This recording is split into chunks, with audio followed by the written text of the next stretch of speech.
السلام عليكم ورحمة الله وبركاته. معاكم خالد هيثم وحلقة جديدة من توب 10 كورة. حلقة النهاردة يا جماعة تبقى حلقة قوية قوي قوي قوي، وأنصحكم كده إنكم تكملوها للآخر. أنا باختصار هتكلم النهاردة عن أكتر 10 لعيبة خانوا الفرق بتاعتهم. يعني باختصار 10 لعيبة لعبوا في فرقة وبعد كده راحوا لعبوا للغريم بتاع الفرقة ديت، سواء بقى راحوا دايركت أو لفوا لفة مثلا مع كام فرقة وبعد كده لعبوا للغريم. قبل بقى ما نروح للعشر لعيبه اللي انا اخترتها النهارده، ما تنسوش تعملوا لي لايك وشير وسبسكرايب، وبالذات السبسكرايب عايزينه يتهز شويه. بالاضافه لكده انتوا بقى اكتبوا لي في الكومنتات رايكم ايه في العشر لعيبه اللي انا اخترتها النهارده، ورايكم انتوا في لعيبه مثلا انا ما اخترتهاش او كنت ناسيها شايفين ان هي كانت تخش في القايمه ولا لا. نروح بقى بسرعه للمركز العاشر، واول لاعب هنتكلم عنه النهارده هو لاعب في الدوري الايطالي عمل الخيانه الكرويه زي ما الكتاب بيقول بالظبط. كان بيلعب في فرقه سابها وما جددش عقده وراح دايركت للفرقه الغريم. اللاعب دوت هو اللعيب الوحيد اللي في القايمه النهارده اللي لسه مستمر في الملاعب، وهو التركي هاكان شانهانوغلو. موسم 2011 لموسم 2017، وفي 2017 قرر اي سي ميلان انه يشتري هاكان من ليفركوزن ب 20 مليون. هاكان لعب في الميلان حوالي 4 مواسم، لعب معاهم 180 مباراة، سجل 33 هدف وصنع 42 هدف، وكان عنصر أساسي في فريق الميلان، وكان جمهور اي سي ميلان بيحبه جدا، وكان هاكان عامل مستوى قوي جدا في الفريق. بس في الفترة ديت كان ميلان وضعه صعب جدا جدا، مفيش بطولات ومفيش حتى لعب في دوري أبطال أوروبا. راح هاكان نط من المركب وما جددش عقده وقرر انه يرحل للغريم الأبدي للميلان هو نادي الإنتر. هاكان لحد دلوقتي مستمر مع الانتر ولعب معاهم برضو 4 مواسم، ولعب حوالي 178 مباراة، سجل 37 هدف وصنع 29 هدف، واخد بقى بطولات كتير مع الانتر زي بطولة الدوري و2 كاس ايطاليا و3 سوبر ايطالي. وكان قريب جدا من تحقيق دوري ابطال اوروبا من سنتين، لكن خسر النهائي قدام مانشستر سيتي. وحاليا واحنا بنصور الحلقه هو برضه في نهائي دوري ابطال اوروبا قدام باريس سان جيرمان. لكن كل البطولات وكل المستوى الجيد اللي هو عامله مع الانتر دوت ما نساش جمهور الميلان ان اكتر لاعب خاين دخل الفريق عندهم هو هاكان شانهانوغلو. نروح بقى للمركز التاسع، واللعيب اللي هتكلم عنه دلوقتي لعيب كان برضه مكسر الدنيا في الدوري الانجليزي ومع ليفربول، فجأة سابهم في نص الموسم في شهر يناير علشان يلعب مع تشيلسي، وهو الاسباني فرناندو توريس. توريس بدأ مع ناشئين الاتليتيكو، نزل معاهم درجة تانية ورجع تاني دوري ممتاز علشان يكسر الدنيا ولفت انظار العالم كله. قرر توريس سنة 2007 انه ياخد خطوة جديدة في الدوري الانجليزي مع ليفربول. لعب في الريدز 3 مواسم ونص، قمة في الروعة، وكان من أحسن مهاجمين الدوري الإنجليزي وأحسن مهاجمين العالم. سجل مع ليفربول حوالي 81 هدف، وكان كمان مستواه مع منتخب أسبانيا قوي جدا، وأخد معاهم يورو 2008 وكاس عالم 2010. توريس كانت مشكلته في ليفربول هي البطولات، وإن هو كان مفتقد للبطولات بشكل كبير جدا، وفعلا هو قعد مع ليفربول حوالي 3 سنين ونص، كان عامل مستوى قوي جدا بس ما أخدش معاهم ولا بطولة. وفجأة وبدون أي مقدمات قرر توريس في الانتقالات الشتوية انه يضغط على اداره ليفربول علشان يتباع. بس ده ما اتباعش لاي حد، ده اتباع للجار اللندني تشيلسي ب 58 مليون جنيه استرليني. كان في سخط كبير جدا من جمهور ليفربول على الصفقه ديت، بس المفاجاه بقى ان توريس كمل الموسم مع تشيلسي وكان مستواه سيء جدا، وفي 6 شهور سجل هدف واحد بس. كمان توريس طول فترته مع تشيلسي ما كانش بيجيب اجوان كتير، ده بالعكس كان مشهور باضاعه الفرص السهله. الحاجه الوحيده اللي دايما جمهور تشيلسي بيفتكرها لتوريس هو جونه الشهير في دوري ابطال اوروبا ضد برشلونه. والحاجه الوحيده اللي دايما جمهور ليفربول بيفتكرها لتوريس ان هو باعهم وسابهم عشان يروح يلعب في نادي تشيلسي. نروح بقى للمركز الثامن، ولسه مكملين في الدوري الانجليزي، بس المره دي الطرفين هما ارسنال ومانشستر يونايتد. لعيب كان مكسر الدنيا في ارسنال، لعب معاهم 8 مواسم حلوين جدا، بس فجاه سابهم وراح مانشستر يونايتد، وهو روبن فان بيرسي. بعد ما اخذ الدوري الاوروبي مع فاينورد وكان مكسر الدنيا في الدوري الهولندي، قرر ارسنال بتوصيه من ارسن فينجر انه يشتريه ب 4.5 مليون دولار بس. فان بيرسي كان لاعب قوي جدا وبرضه كسر الدنيا مع الارسنال والدوري الانجليزي، بس كان لاعب غير محظوظ واقول لكم ليه. فان بيرسي راح ارسنال موسم 2004 2005، وكان ارسنال بقاله 4 سنين مكسر الدنيا واخد دوري لا هزيمه، وكان واخد بطولات كتير جدا. فان بيرسي في اول ماتش ليه مع ارسنال اخد كاس الدرع الخيريه قدام مانشستر يونايتد، وفي نفس السنه اخد كاس انجلترا، وبس كده. والسبب هو نهاية الجيل التاريخي للأرسنال بعد هزيمة نهائي دوري أبطال أوروبا موسم 2006 من برشلونة. دخل الأرسنال في النفق المظلم ودخل معاهم فان بيرسي نفس النفق، رغم انه على المستوى الفردي كان متألق وسجل فان بيرسي 132 هدف، واخد معاهم هداف الدوري الانجليزي واخد جايزه احسن لاعب في الدوري الانجليزي موسم 2012. وفي نفس السنه ديت وبعد ما لعب 8 سنين مع الارسنال قرر بقى فان بيرسي انه مش هيجدد عقده وهيروح لليونايتد. الصفقه دي كسرت الدنيا في انجلترا، وفي اول موسم ليه اخد فان بيرسي هداف الدوري واخد كمان جايزه احسن لاعب في الدوري الانجليزي. بس فان بيرسي برضو ما كانش محظوظ قوي مع اليونايتد، لان بعد انتقاله بسنه واحده بس مع اليونايتد اعتزل السير أليكس فيرجسون التدريب ودخل مانشستر يونايتد النفق المظلم، ودخل معاهم برضو فان بيرسي نفس النفق. نروح بقى المركز السابع ولسه مستمرين في الدوري الانجليزي، بس هنرجع بالتاريخ لورا شويه لسنه تقريبا 2000. اللاعب اللي انا هتكلم عنه دلوقتي عمل زلزال في الكره الانجليزيه، ولحد دلوقتي الصفقه بتاعته سايبه اثر كبير جدا ما بين الفريقين دول. اللاعب دوت هو الانجليزي سول كامبل. لو سالت اي حد من جمهور الارسنال وتوتنهام ايه اسباب الكره والتعصب ما بينكم، هيقول لك اسباب كتير جدا ومن ضمنها صفقه سول كامبل. الصخرة الإنجليزية طلع من ناشئين السبيرز سنة 1992. سول كامبل اللاعب الإنجليزي الوحيد اللي لعب مع منتخب إنجلترا 3 كاس عالم و3 أوروبا، وكان أساسي في ال6 بطولات، وكمان كان أساسي مع توتنهام على مدار 8 سنين، وكان من أهم مدافعين العالم في الفترة ديت. سول كامبل أخد مع السبيرز بطولة واحدة في ال8 سنين وهي كاس إنجلترا، وما كانش فيه أي خطة لتطوير النادي، بالإضافة لقلة البطولات وإن ما فيش أي خطة لتطوير النادي. في الوقت دوت برضه حصل حادث ومشكلة ما بينه وما بين طاقم مضيفين طيارة، كان مهدد سول كامبل في القضية ديت إنه يتحبس. إدارة توتنهام ما وقفتش جنبه خالص، وهو حتى بعديها صرح وقال إن أنا اتعاملوا معايا بطريقة عنصرية جدا. قرر كامبل بقى انه يرد على كل دوت ويعمل زلزال في الدوري الانجليزي ويروح للعدو الابدي لتوتنهام وهو فريق الارسنال. كامبل لعب مع الارسنال 6 مواسم من موسم 2000 لموسم 2006 واخد معاهم بطولات كتير جدا، وكانت خطوه موفقه جدا لكامبل. بس فضل كامبل خلال ال6 سنين دول كل ما يواجه جمهور توتنهام يوجهوا له السباب والشتايم بسبب خيانته ليهم. وصلنا بقى المركز السادس، وهنخرج بقى من الدوري الانجليزي شويه وهنرجع للدوري الايطالي، وهنتكلم عن صفقه مهاجم كسرت الدنيا في الدوري الايطالي ما بين نادي الشمال يوفنتوس ونادي الجنوب نابولي، وهو الارجنتيني جونزالو هيجوايين. بعد اداء متذبذب وفتره سيئه مع ريال مدريد، قرر ريال مدريد سنة 2013 انه يعرض هيجوايين للبيع علشان يدخل نابولي في الصفقة ويخلصها ب 39 مليون يورو. وهنا بقى تحول هيجوايين من مهاجم عادي الى افضل مهاجمين الدوري الايطالي والعالم. لاعب مع نابولي 146 مباراة، احرز فيهم 91 هدف وصنع 26 هدف، واخد مع نابولي كاس ايطاليا والسوبر الايطالي.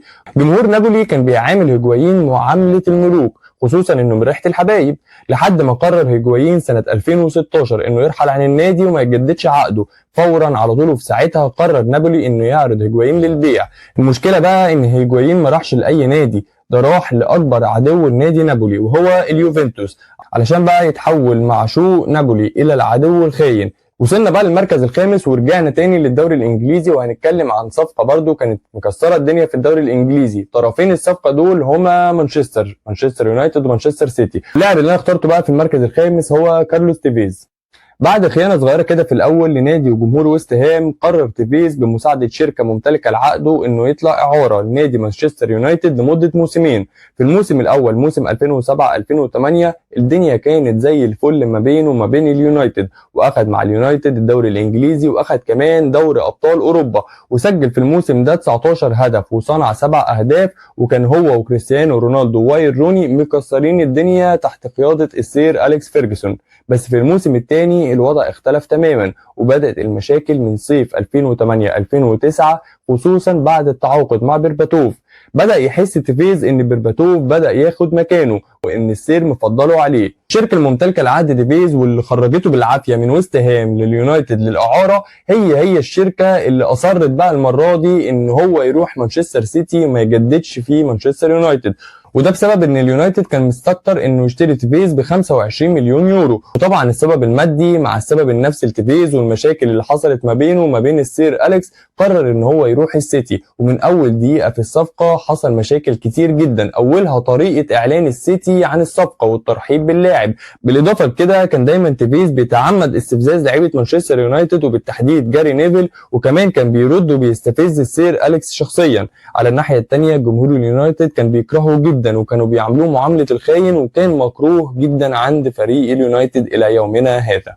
وصلنا بقى المركز الرابع، واللاعب اللي انا هتكلم عنه دلوقتي الصفقه بتاعته برضو عملت مشاكل كبيره جدا ما بين فريقين ارسنال وتشيلسي، وتشيلسي ساعتها تعاقب واتعمل عليه غرامات وكانت واقف عنده قيد كمان. اللاعب دوت هو الباك ليفت اشلي كول. اشلي كول او كاشلي كول زي ما جمهور ارسنال بيحب يسميه، كان من ناشئين الارسنال ولعب مع الفريق الاول من موسم 1999 لحد موسم 2006. 7 سنين كلها بطولات وانجازات والدنيا ماشيه زي الفل. وفجاه قرر اشلي كول الانتقال للجار اللندني تشيلسي، والسبب واضح ومحدد وهو المقابل المادي. اشلي كول كان بيتقاضى في الارسنال 55 الف جنيه استرليني شهريا، عرض عليه رجل الاعمال الروسي ابراهيموفيتش 90 الف جنيه استرليني شهريا. وبالمناسبة التفاوض ما بين البلوز واشلي كول كان بيحصل قبل ما عقده يخلص بسنة في موسم 2005، ولما اتعرف الموضوع حصل عقوبات كتير جدا من الاتحاد الانجليزي على اشلي كول وعلى وكيل اشلي كول وعلى نادي تشيلسي علشان تتم الصفقة بعديها بسنة بشكل مجاني بعد نهاية عقد اللاعب. كان في سخط كبير جدا من جمهور الارسنال على اشلي كول وعلى نادي تشيلسي، وفي اول مقابلة ما بين الارسنال وتشيلسي جمهور ارسنال حب يوصل رسالة لاشلي كول وقعد يرموا عليه فلوس كتير جدا كنوع من انواع الرسالة ان هو لعيب مادي بيحب الفلوس. بالمناسبة اشلي كول قعد مع تشيلسي لحد سنة 2014 وكانت برضه فترة مليانة بالبطولات والانجازات، بس بصراحة ما كانش زي فترته في الارسنال ولا حتى حب جمهور الارسنال ليه. وصلنا بقى للتوب 3 بتوع حلقة النهاردة، وعايز اقول لكم كده مبدئيا ان اللاعب اللي في المركز الثالث قصته قريبة قوي من اللاعب اللي في المركز الثاني، وكنت محتار ما بينهم مين اللي يبقى ثالث ومين ثاني. المهم ان اللاعب اللي في المركز الثالث والمركز الثاني باختصار كده قصتهم ان هما الاثنين ضيعوا تاريخهم مع الفرقة اللي هم كسروا الدنيا فيها، وضيعوا تاريخهم والحب الجمهور ليهم في مقابل موسم ولا موسمين ضعاف جدا مع الغريم. اللاعب اللي اخترته في المركز الثالث معانا النهارده هو الايطالي كريستيان فيري. في البدايه كده قعد كريستيان فيري ينتقل كل سنه لنادي جديد زي اليوفي ولاتسيو وتورينو واتلانتا وكمان اتلتيكو مدريد من سنه 1991 لسنه 99. 8 سنين ب8 انديه مختلفه، وده يا اما بسبب الاصابات او بسبب ضعف مستواه، لحد ما قرر انتر ميلان انه يشتري فيري من لاتسيو ب 32 مليون يورو، والرقم دوت خلى فيري اغلى لاعب في العالم ساعتها. قعد فيري في الانتر 6 سنين، لعب معاهم 144 مباراة، سجل 103 هدف، واصبح ايقونة للفريق ورمز من رموز النادي. وفي موسم 2005 كان فيري بقى 32 سنة وكان مستواه تراجع شوية وده بسبب الاصابات. عشان يرد فيري بطريقه متهوره على الموقف دوت وانه ينتقل للغريم والعدو اللدود لنادي الانتر وهو نادي اي سي ميلان علشان يمسح تاريخه بالكامل ويدمر اسطورته في نادي الانتر. المفاجاه بقى ان كريستيان فيري في الموسم الوحيد اللي لعبه مع اي سي ميلان دوت لعب فيه حوالي 8 ماتشات بس وسجل فيهم هدف واحد. ناس كتير شافت ان قرار انتقال فييري الى الميلان كان قرار متهور جدا وانه خسر حب جمهور الانتر وضيع تاريخه بالكامل مع النادي مقابل 8 ماتشات بس مع الغريم. وصلنا بقى للمركز الثاني، واللاعب اللي انا اخترته في المركز الثاني قصته شبه قوي قصه كريستيان فييري مع الانتر. برضه لعب في فرقه عمل تاريخ كبير وكسر الدنيا، وهو بيعتزل في الاخر خالص ضيع كل دوت وراح لعب مع الغريم. واللاعب دوت هو الاسطوره الانجليزيه مايكل اوين. مايكل اوين انضم لناشئين الليفر في سن صغير جدا، كان عنده 10 سنين وقعد يتصاعد معاهم لحد ما وصل للفريق الاولاني في موسم 97 وكان عنده 17 سنه بس. وفي اول موسم ليه مع الليفر سجل 18 هدف واخد جايزه احسن لاعب في الدوري الانجليزي وجايزه هداف الدوري وجايزه احسن لاعب شاب. شفت بقى اللي انا قلت عنه في الموسم الاولاني ده هو بالظبط اللي حصل معاه في الموسم الثاني. سجل مع نادي ليفربول برضه 18 هدف واخد جايزه هداف الدوري الانجليزي وجايزه احسن لاعب في الدوري الانجليزي. اوين كان مكسر الدنيا في انجلترا على مدار 7 سنين مع الريدز، سجل مع ليفربول 158 هدف في حوالي 300 مباراة واخد مع الريدز بطولات كتير جدا زي الدوري الاوروبي والسوبر الاوروبي وكاس انجلترا وكاس الرابطة مرتين وكاس الدرع الخيرية، وكمان اخد جايزة البالون دور سنة 2001 وكان النجم رقم 1 في ليفربول وفي انجلترا كلها لحد سنة 2004 لما قبل اوين عرض الريال وانه ينضم لفريق الاحلام في الفترة ديت. بس للاسف الخطوة ديت كانت سيئة جدا لمايكل اوين اللي كان في اغلب الماتشات بيكون بديل لراؤول جونزاليس ورونالدو الظاهرة، وقعد سنه واحده بس في الريال علشان يقرر الريال سنه 2005 انه يعرضه للبيع، واشتراه ساعتها نيوكاسل. الفتره ديت مايكل اوين كمان اتعرض لاصابات كتير جدا، اشهرها اصابه الرباط الصليبي في كاس العالم سنه 2006. المهم بقى ان كل اللي انا بحكيه دوت ما فيهوش اي مشكله خالص مع جمهور ليفربول. المشكله بقى بدات في 2009 لما قرر اوين الرحيل عن نيوكاسل تمهيدا بقى ان هو خلاص هينهي مسيرته الكرويه. ولكن الصدمه هنا بقى لما قرر اوين ان تكون الخطوه الاخيره في حياته الكرويه تكون مع نادي مانشستر يونايتد، العدو اللدود والعدو الابدي لنادي ليفربول.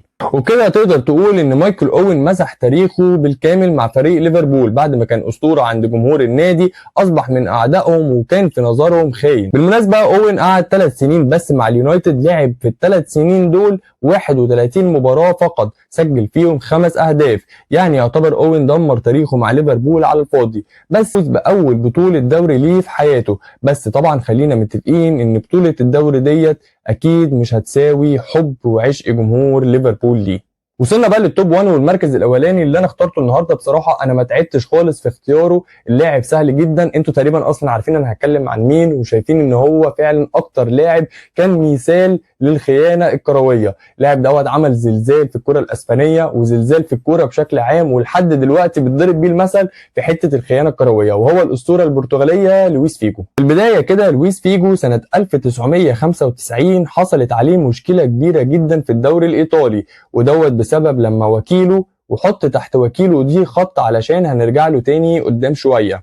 المهم ان وكيله خلاه يمضي في ناديين يوفنتوس وبارما، وخلصت المشكله على قرار من الاتحاد الايطالي بفسخ العقدين مع فيجو، وكمان منع فيجو من اللعب في الدوري الايطالي لمده موسمين. ساعتها على طول اشتراه برشلونه علشان تبدا مسيره كلها نجاح وحب ما بين فيجو وجمهور نادي البارسا. اخد فيها فيجو 2 دوري اسباني و2 كاس اسبانيا وكاس الكؤوس الاوروبيه والسوبر الاوروبي. فيجو حب مدينه برشلونه جدا، وجمهور البارسا كمان كان بيعتبره ايقونه الفريق وايقونه المدينه كلها، خصوصا بعد رحيل الظاهره رونالدو لنادي الانتر. المهم بقى سنه 2000 كان في انتخابات في رئاسه فريق ريال مدريد اللي كانت ما بين لورينسو سانس الرئيس الحالي لريال مدريد في الوقت دوت، واللي اخد 2 دوري ابطال اوروبا مع الفريق، وكان عامل نتائج وبطولات ممتازه مع الفريق. ونازل قدامه رجل اعمال غني جدا بس مش معروف قوي يعني، وهو فلورنتينو بيريز. كله في الاول كان متوقع فوز لورينسو سانس بسهوله جدا، وان فلورنتينو بيريز دوت اصلا خصم ضعيف قوي، لحد ما طلع بيريز فجأة قبل الانتخابات بتصريح مفاجئ صدم الجميع، لما قال انا ممكن اجيب لكم اي لاعب تحلموا بيه حتى لو لويس فيجو. طبعا الناس كلها استهزأت بالتصريح واعتبروه ان هو بيعمل كنوع من الدعاية لنفسه وبيجذب النظر وخلاص، لان الشيء دوت مستحيل. وقبل الانتخابات بايام قرر بيريز نفس التصريح، لا وزود كمان عليه حتة انه في حالة لو ما جابش فيجو واخلف وعده هيقوم بدفع سنه كامله لجمهور ريال مدريد بتجديد اشتراكات النادي وحضور المباريات في الاستاد ببلاش، واللي كانت تقدر حوالي ب 30 مليون يورو. الناس كلها اتفاجئت وبدات تاخد الموضوع بجد، الراجل ده بيقول ايه؟ بس تعالوا اقول لكم بقى بيريز عمل ايه علشان يتكلم بالثقه دي.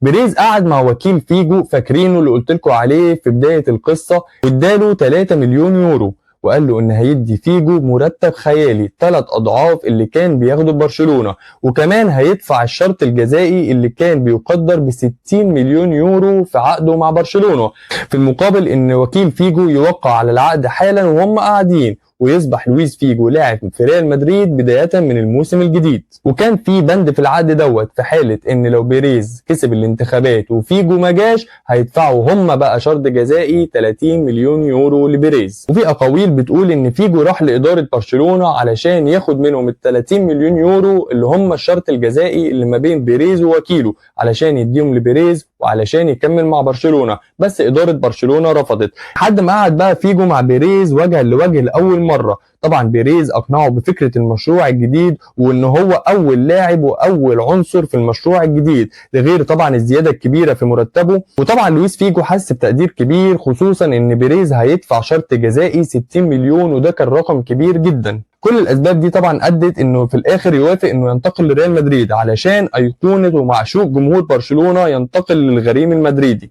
علشان بعديها يتحط في تاريخ كرة القدم ان لويس فيجو هو اكبر خاين في تاريخ الكوره. وبكده تكون خلصت حلقه النهارده. اتمنى يا رب انها تكون نالت اعجابكم، وباذن الله لو هي فعلا عجبتكم ما تنسوش بقى تعملوا لي لايك وشير وسبسكرايب، وتكتبوا لي في الكومنتات رايكم في اللعيبه اللي انا اخترتها، واكتبوا لي كمان افكار حابين ان احنا نتكلم عنها في الحلقات الجايه. ان شاء الله اشوفكم دايما على خير. سلام عليكم.